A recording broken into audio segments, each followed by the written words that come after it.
السلام علیکم ناظرین کرام، on line digital T V کے لیے ایک نیا ویلاگ لے کر حاضر خدمت ہے۔ ناظرین کرام، آج ہم بات کریں گے ورلڈ بینک کی ایک حالیہ رپورٹ کی، جس میں کہا گیا ہے کہ $710 بلین کی جو خطیر رقم ہے، یہ 18ویں ترمیم کے بعد اس کا ضیاع کیا گیا اور قومی خزانے پر اس کا بوجھ ڈالا گیا۔ معاملہ کچھ یوں ہے کہ 18ویں ترمیم کے بعد 18 کل سبجیکٹس تھے جو ڈیوالو ہوئے، ڈی سینٹرلائزڈ ہوئے اور یہ سبجیکٹ صوبوں کو منتقل ہوئے، لیکن یہ انکشاف ہوا آج کی پارلیمان کی اس اوورسائٹ باڈی کے اندر کہ یہ سبجیکٹ یا تو پوری طرح سے ڈیوالو نہیں ہوئے، اگر ڈیوالو بھی ہوئے ہیں تو پیرل منسٹریز جو ہیں اس پر کام کرتی رہی ہیں، اور اس کا نقصان یہ ہوا کہ 710 ارب کی جو روپے کی جو خطیر رقم ہے وہ ضائع ہوئی۔ اس پیرلل ورکنگ کی وجہ سے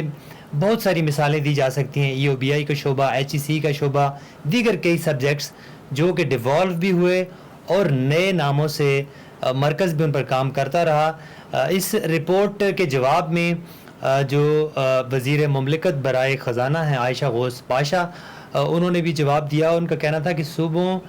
میں کیپیسٹی کا بھی فقدان تھا، جس وجہ سے صوبے پوری طرح سے ڈیلیور نہیں کر سکے، لیکن یہ پلی اسے پوری طرح سے ریجیکٹ کیا گیا، اور پارلیمان کے سینٹ کے جو ممبران ہیں انہوں نے آئندہ جو میٹنگ ہے اس کی، اس میں فائنینس، پلاننگ اور خاص طور پر کونسل آف کامن انٹرسٹ جو کہ مشترکہ مفادات کی کونسل ہے، جو کہ صوبوں کے اور وفاق کے معاملات کے حل کے لیے ہے، اسے بلایا ہے، اور خاص طور پر انہوں نے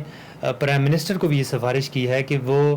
کونسل آف کامن انٹرسٹ کے اندر ایک 19 گریڈ کا ایک آفیسر تعینات کریں جو کہ صوبوں کے حقوق کا عوام محافظ ہو اور صوبوں کے ان سارے معاملات کو دیکھے۔ اور اس کے علاوہ آج کی کمیٹی میں یہ بھی جو ایک سوچ پریویل کی کہ صوبوں کے جو معاملات ہیں ان میں فیڈریشن جو ہے وہ کسی طرح کی تجاوز نہ کرے اور صوبوں کو اس حوالے سے کام کرنے دیا جائے، چونکہ 18ویں ترمیم کے بعد یہ سارے سبجیکٹ 18 سبجیکٹ جو منتقل ہوئے ان پر کام ہونا چاہیے۔ ایک نئے ویلاگ کے ساتھ پھر حاضر خدمت ہوں گے، اب تک کے لیے اتنا ہی۔ اللہ نگہبان۔